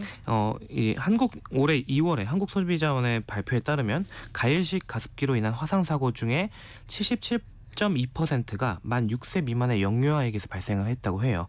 실제로 저희 조카도 다른 집에 놀러 갔다가 이 수증기 만져보다 손에 화상을 입어서 큰일이 난 적이 있었거든요. 그래서 일단 가열식 가습기는 여러 가지 장점이 있기는 하지만 이런 안전 문제 때문에 육아하는 집에서 사용하면 안 되겠다라고 말씀을 드릴 수 있겠습니다. 가정에서 가장 흔히 사용하는 게 아마 초음파식 가습기일 거예요. 이건 어때요? 이게 가장 많이 보이긴 하지만 이 단순 초음파식 가습기가 두 번째로 사실 안 좋아요. 초음파식 가습기는 가격도 저렴하고 가습량도 충분하거든요. 그래서 가성비가 되게 좋은 제품이지만 앞에서 말씀드린 것처럼 세균이 번식됐을 때 그게 공기 중으로 날려줄 수 있기 때문에 세균에 의한 감염 위험이 높습니다. 요즘은 그래서 이러한 단점을 대체하기 위해서 초음파 가습기 수조 내부에 자외선 소독기가 장착되어 있는 복합적인 기능을 가진 제품도 있거든요. 이렇게 소독 기능이 포함된 초음파 가습기는 저는 굉장히 좋다고 생각을 합니다. 근데 아까 말씀드렸던 가습기 중에 또 기화식 가습기가 있었는데 기화식 가습기도 굉장히 안전한 제품에 속하는 제품이긴 해요. 그래서 아이 키우는 집에서 사용하기 좋긴 하지만 어떤 제품은 가습량이 좀 떨어지는 제품도 있고 아니면 가습량이 좋은 거는 너무 비싼 제품들도 있습니다. 맞아요. 명품 가습기 뭐 이렇게 판매를 하는데 그래서 이 구매하는 데 경제적인 부담이 되는 경우도 있거든요. 그래서 기화식 가습기는 이제 가습량이나 가격 같은 다른 여건들도 고려해서 여건이 맞으면 사용하시면 좋겠습니다. 그러면 저는 그냥 교수님이 쓰시는 거 따라 쓸래요. 교수님 집에서 어떤 가습기 사용하고 계신가요? 네, 저는 이제 초음파 가습기에 자외선 소독기 달린 제품하고 기화식 가습기 두 가지 제품을 사용하고 있는데요. 일단 소독 기능 없는 초음파 가습기는 저도 자세히 모를 때는 그냥 사용을 옛날에 많이 했었는데 이제 소아과 의사로서 공부를 하고 하다 보니까 그거는 다 치우게 됐고 그래서 소독 기능 있는 걸로 골라서 구매를 했고요. 그 기화식 가습기는 이제 아기 태어날 때 큰맘 먹고 구매를 했거든요. 그래서 잘 쓰고 있기는 한데 필터 관리가 좀 어렵습니다. 네, 맞아요. 필터 값이 계속 들죠. 네, 그래서 애증의 가습기로 저희 집에서 잘 돌아가고 있습니다. 그러니까 어떤 가습기를 쓰냐도 중요하겠지만 무엇보다 중요한 건 어떻게 관리하냐 아니겠어요? 맞습니다. 결국은 잘 세척해서 깨끗한 수증기가 나올 수 있도록 해야 되는 건데요. 이게 제품별로 어떻게 닦아야 되고 얼마나 자주 닦아야 하는지는 제품 설명서에 잘 나와 있지만 요즘 우리 제품 설명서 잘 안 읽으시잖아요. 그래서 대략적으로 한번 설명을 드려보겠습니다. 일단 초음파 가습기 중에서 소독 기능이 없는 제품은 매일매일 세척해야 됩니다. 이게 수조뿐만이 아니고 수조에서 수증기가 나오는 모든 곳을 다 닦아야 되거든요. 근데 이게 매일 그렇게 닦기가 사실 굉장히 좀 귀찮죠. 그리고 안 보이는 부분들도 있을 수 있잖아요. 잘 안 닦고 이런 부분이 있어서 관리가 굉장히 중요하면서도 어렵고요. 초음파 가습기에 소독 기능이 달려있는 건 그래도 그나마 좀 상황이 나은데요. 보통은 한 2, 3일에 한 번씩 세척하면 된다 이렇게 설명이 되어 있고 기화식 가습기는 제품마다 다르지만 최소 일주일에 한 번 아니면 더 긴 주기로 세척을 해도 된다라고 하는 제품이 있습니다. 그런데 앞에서도 말씀드렸지만 필터 세척이 되게 번거롭고 보통 1년에 한 번씩 이렇게 바꿔야 되거나 하거든요. 그래서 이런 것들은 좀 생각을 하셔야 되고요. 가열식 가습기 또한 세척은 보통 한 일주일에 한 번 정도 하면 된다라고 말씀을 드리는데 안에 뜨거운 물이 담겨 있다 보니까 항상 화상 입지 않도록 주의하셔야 됩니다. 그리고 가습기 사용할 때 주의할 점 없을까요? 가습기의 분무량이 내가 사용하고자 하는 공간의 면적에 적합한지 살펴보셔야 됩니다. 이 사용 설명서나 이게 제품 설명을 보시면 어느 정도 면적에 사용하는 것이 적절한지 나와 있거든요. 이 방 크기에 비해서 가습력이 너무 약한 가습기를 사용하시면 습도가 원하는 만큼 오르지 않겠죠. 그래서 비싼 돈 주고 가습기를 구매한 보람이 없어지게 됩니다. 그런데 반대로 작은 방에 분무량이 너무 많은 가습기를 사용하시면 이게 인터넷에 사진이 돌아다닌 적도 있는데 무슨 온실처럼 안개가 자욱해지는 집도 있더라고요. 그리고 벽면에 막 곰팡이가 쓸기도 해요. 맞아요. 그 여름에 습도 높으면 곰팡이 많이 생기고 진먼지 진드기도 많이 생기잖아요. 그래서 이런 것들이 실제로 많이 발생을 하면서 호흡기 건강에 오히려 좋지가 않습니다. 심한 경우에는 벽에 이제 곰팡이 생기기도 하고 그 도배한 게 들뜨기도 하거든요. 그래서 이런 관리에도 안 좋기 때문에 분무량이 만약에 큰 제품이다라고 하면 그중에 습도 센서가 있어서 설정해 놓은 습도가 되면 자동으로 기능이 멈추는 그런 자동 조절 기능이 있는 제품을 고르시면 되겠습니다.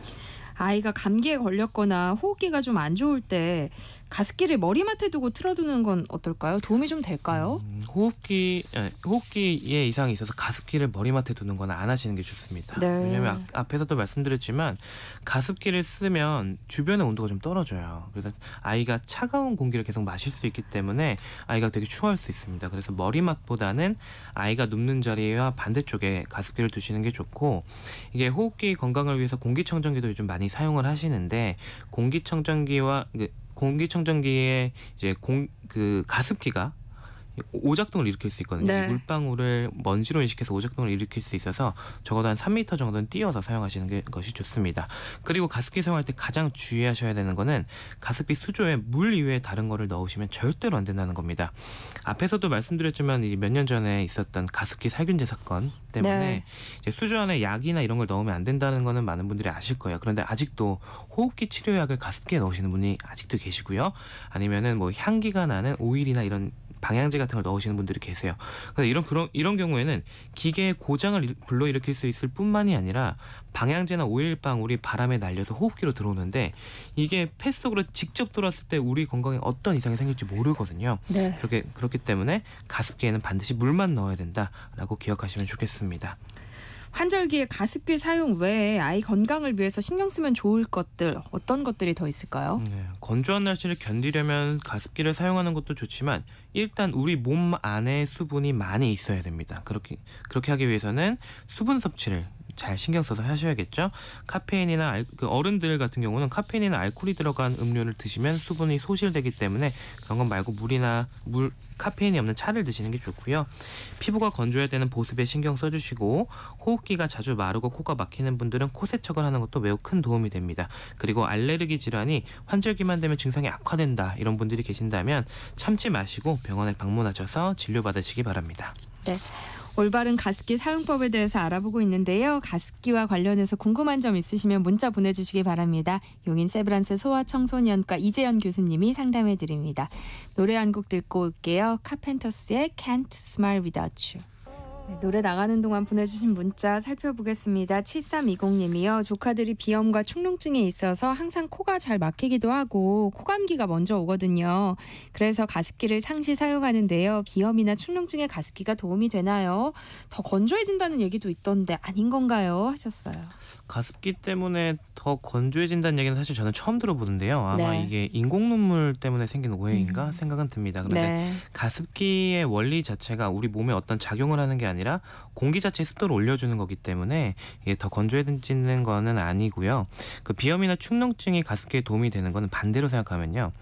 비염이나 축농증이 있는 분들이 건조한 공기에 노출이 되면 그 점막 자체가 손상이 되면서 염증처럼 이렇게 작용을 합니다. 그러니까 네. 비염이나 축농증도 결국 염증이기 때문에 이런 증상들이 악화될 수가 있고 또 하나 문제는 알레르기가 있는 분들은 알레르기 원인 물질이 우리 몸에 안 들어오는 게 중요한데 건조해진 점막이 아까는 이제 우리 몸을 지키는 방벽 역할을 한다고 했잖아요. 그런데 그런 점막이 손상이 되면 알레르기 원인 물질을 막는 역할을 잘 못하게 되면서 알레르기 증상이 더 심해질 수 있습니다. 그렇기 때문에 가습기를 사용하는 것은 아주 그 점막 건강을 지키면서 알레르기가 더 악화되는 것을 막아주는 기본적인 조치다라고 생각하시면 되겠습니다. 네.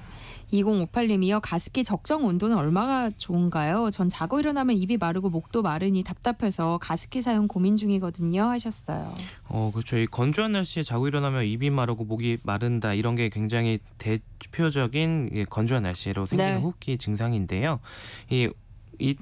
가을이나 겨울에 적절한 온도는 한 22도에서 24도, 습도는 40에서 60%라고 저희가 말씀을 드리고 네. 저는 개인적으로 한 50% 전후를 목표로 잡으시면 좋다고 말씀을 드립니다. 근데 입이 마르고 목이 마른다는 것은 입으로 숨 쉰다는 거예요. 그러니까 코가 막힌다는 거고 그쵸. 비염이 이미 있으신 거거든요. 그렇기 때문에 병원에 가서 한번 비염 관련된 진료를 보시는 것도 좋은 방법이 되겠습니다. 6559님은요. 17년도에 아이를 출산하고 가습기를 구매했고 계속 쓰고 있습니다. 제가 쓰는 가습기는 모두 분리해서 뽀득뽀득 씻을 수 있어서 좋은데요. 오래되다 보니까 위생에 문제가 없을지 걱정이 되더라고요. 가습기도 교체를 한 번씩 해주는 게 좋을까요? 하셨어요. 이거는 제품마다 좀 차이가 있을 것 같아요. 왜냐하면 플라스틱으로 된 제품은 아무래도 계속 씻다 보면은 그 표면에 미세한 손상이 생길 수가 있기 때문에 이 제조사에서 그 권장하는 그런 주기가 있을 거거든요. 네. 그런 걸 보시고 근데 지금 선택은 되게 잘하셨어요. 모두 분리해서 뽀득뽀득 쉴 수 있는 가습기 선택하신 건 잘했는데 계속 오래 써도 되는지 뭐 약간 찝찝한 부분이 있다면 부품만 교체하는 게 가능한지 이런 것들도 따져보면서 현명하게 소비하시면 좋을 것 같습니다. 라디오 상담소 우리 아이는 왜 오늘은 여기까지 하겠습니다. 이재현 용인 세브란스 소아청소년과 교수님과 함께했습니다. 고맙습니다. 감사합니다.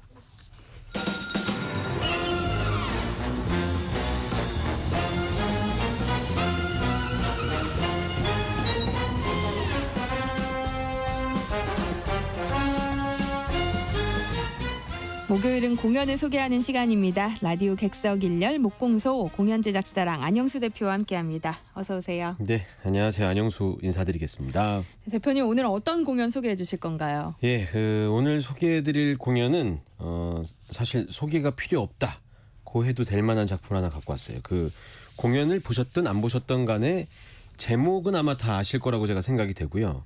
뮤지컬이라는 장르에 대해서 거부감이 있든 없든 아마 이 뮤지컬 작품에 나오는 노래는 아마 웬만하면은 다 들어보셨을 법한 그런 작품을 하나 갖고 왔습니다. 그 바로 뮤지컬 광화문 연가. 네, 요거 갖고 왔습니다. 광화문 연가가 이제 시작하나 봐요? 네. 방금 그 한숨 아니 그 리액션은 뭐예요? 아니 그 말씀하신 게 딱 맞아서 저도 아니까요. 이제 시작한 정도가 아니라 어제 시작했어요. 어제 여기 서울에 있는 그 디큐브 아트센터에서 시작을 했고요.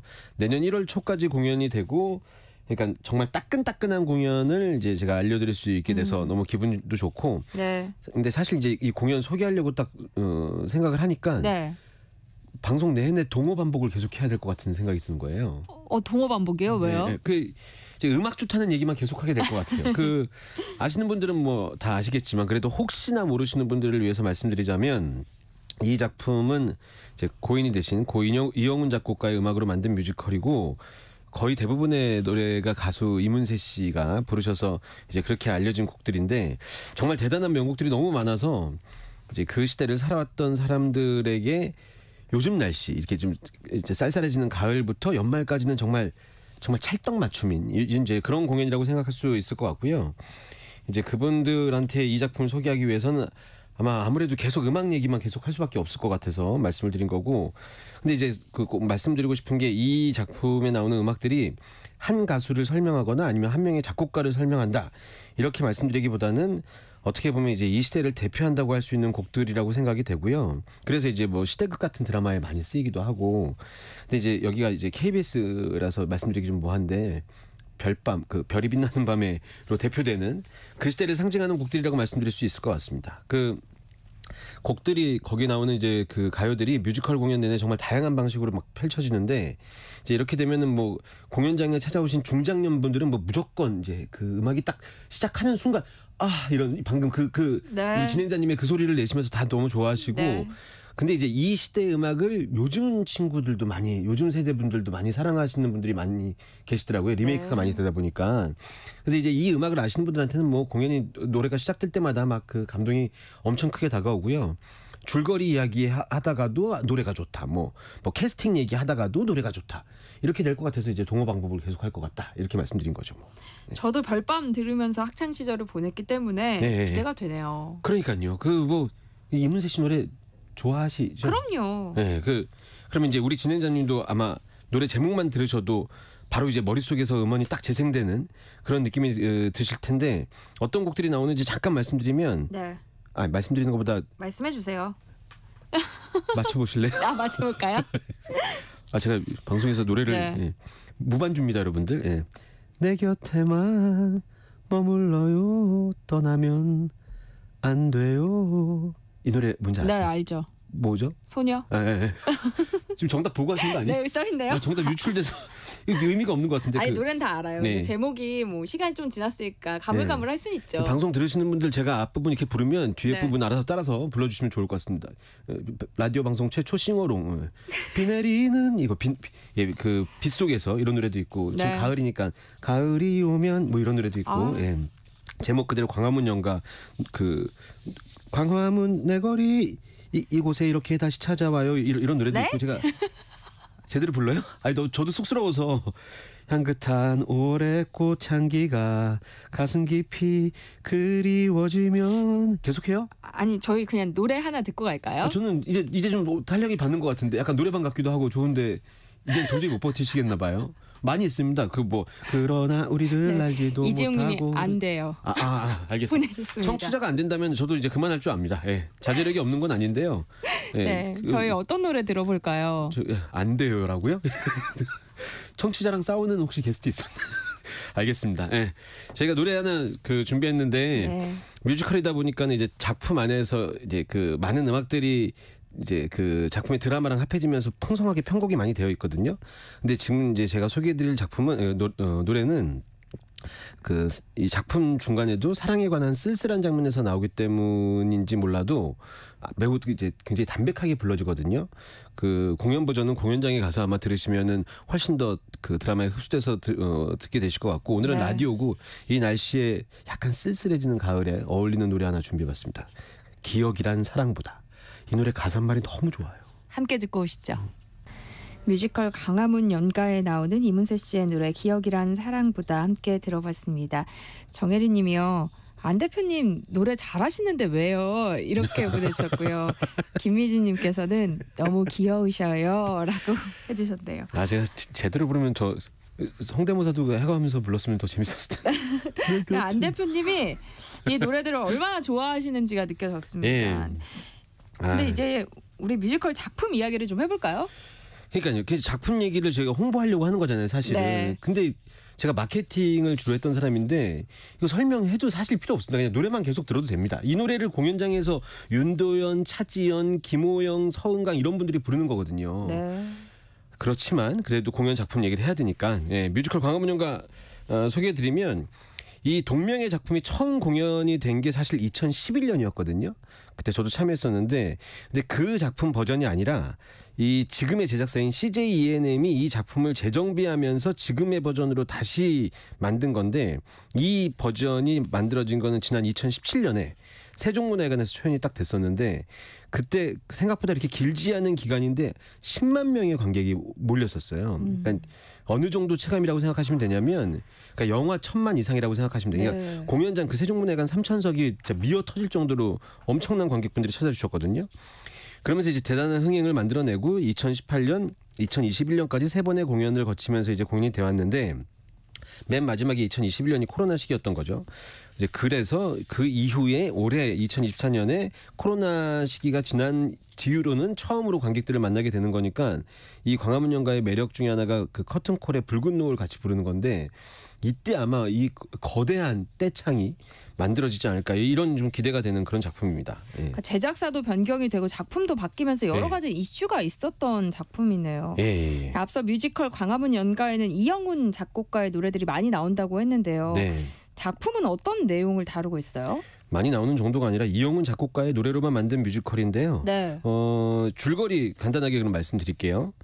일단 뮤지컬 광화문 연가의 내용을 한 줄 요약으로 만약에 하자면 인생의 마지막 순간을 앞둔 한 남자의 기억과 감정을 아름답게 그려낸 작품 이렇게 표현할 수 있을 것 같은데 요거 줄거리를 간단하게 말씀드릴 테니까는 좀 잘 따라와 주시기 바랍니다. 이거 중간에 놓치면 무슨 얘기하는 거야 이렇게 생각하실 수 있거든요. 일단 먼저 주인공은 중년 남성인데 명우라는 사람입니다. 명우. 이 명우라는 사람이 이제 몸이 안 좋아서 응급실에서 심폐소생 중인 상황에 있는 인물이거든요. 근데 여기서 이제 이 공연의 설정이 이제 들어가는 거죠. 이 명우라는 사람이 죽음을 눈앞에 둔 1분 동안 자신의 과거로 시간 여행을 떠나게 되는 거예요. 이게 설정이에요. 그리고 이제 그런 명우를 안내하는 신비한 존재, 무슨 약간 저승사자 같은 그런 느낌인데 이 신비한 존재가 있는데 그게 이제 월하라는 캐릭터입니다. 그러니까 인간이 아니고 묘한 신 같다고 생각하시면 돼요. 신이라고 생각하시면 되고 이 캐릭터를 김호영, 차지연, 서은광 이런 분들이 연기하는 역할이거든요. 그러니까 이분들이 노래나 이 끼나 이 주체할 수 없는 이것들로 막 관객을 막 신나게 만들었다가 재밌게 했다가 감정을 또 확 드러내는 그런 멋진 장면을 표현했다가 이렇게 되는 거죠. 그래서 이제 그 노래 잘하고 텐션 높고 이제 이런 역할이고요. 이 월하의 안내로 명우가 과거로 갑니다. 그러면서 이제 과거 젊은 시절에 명우의 본인의 젊은 시절에 본인의 모습을 마주하게 되는 거죠. 이제 그렇게 과거로 간 명우가 잊고 지냈었던 젊은 시절의 사랑을 기억하게 되는 거고요. 그리고 이제 그 시절의 많은 후회들 그리고 그때의 선택들을 하나씩 이제 되새기게 되는 그런 작품인 거죠.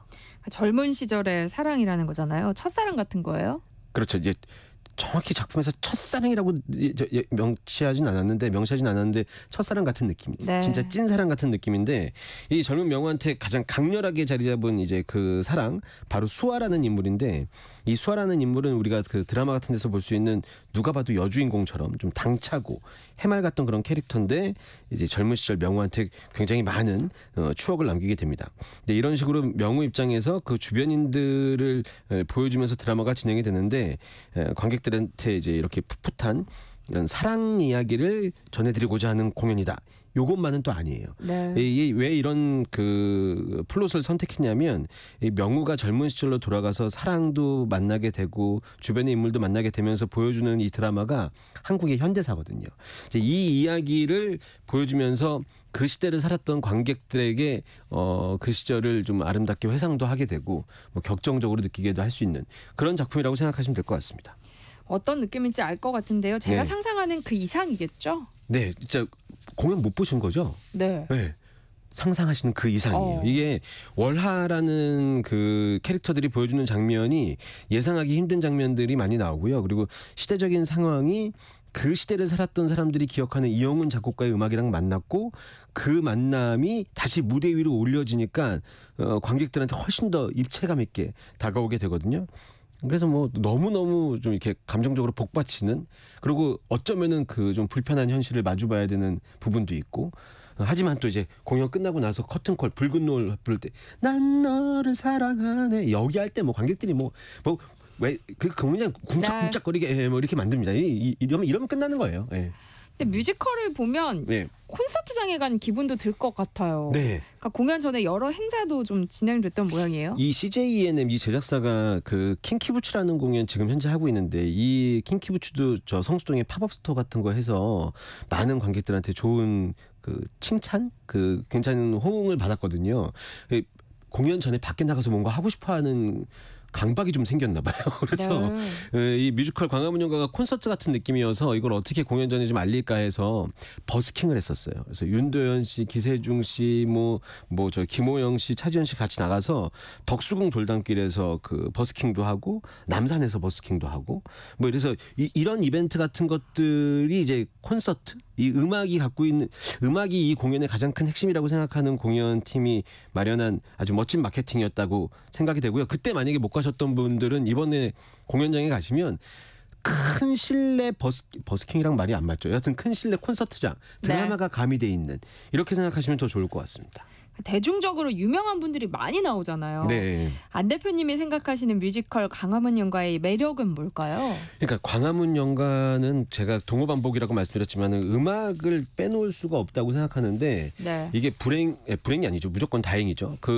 이 예전에 들었었던 음악이 이 요즘 시대에 많은 그 미디어 뭐 유튜브나 이런 거를 통해서 젊은 가수들한테 리메이크되는 경우가 많잖아요. 그리고 드라마의 배경음악으로도 나오고 그러다 보니까 이 한 50대 정도 분들이 많이 들었었던 이 음악이 지금 20대, 지금 10대들한테도 익히 알려진 음악이 되는 거예요.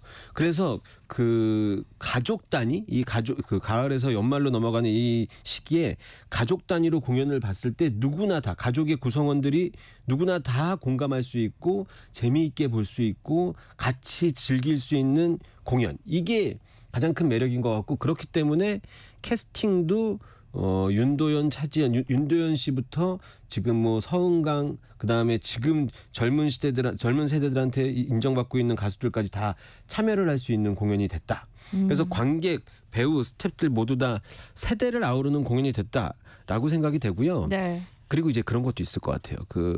이 대단한 스타들이 많이 참여하는 이유가 음악이나 뮤지컬 할 때 음악을 새로 다 배워야 되는데 이 음악 알잖아요.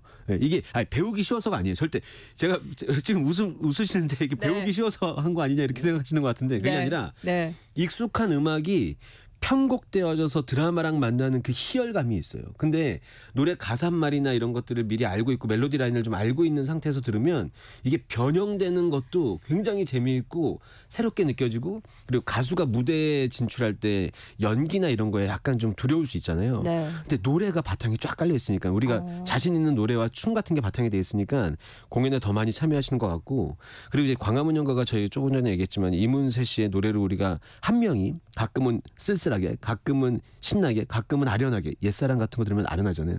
이런 음악들이 이 공연 광화문 연가 대극장 공연이거든요. 거기서 여러 명의 앙상블의 군무와 함께 딱 만나는 순간 이게 이렇게 규모 있는 공연이었어? KBS니까 얘기해도 되는구나.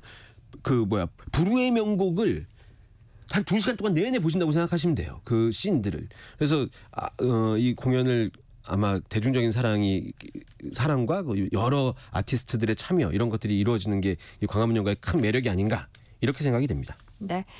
오늘은 여기서 또 이야기 마무리해야겠습니다. 어쩐지 다른 날보다 대표님 오늘 더 신나신 것 같아요. 라고 박진주 님이 하시네요. 네, 이건 다 같이 노래를 불러봐야 됩니다. 지금 방송 들으시는 분들도 한번 같이 부르셔야 돼요. 네, 저희가 끝곡으로 준비했으니까요. 또 노래 들어볼게요. 이 노래 진짜 같이 부르실 만한 노래예요. 네. 알겠습니다. 다음 주에도 잘 부탁드립니다. 고맙습니다. 네, 가라는 얘기죠. 감사합니다.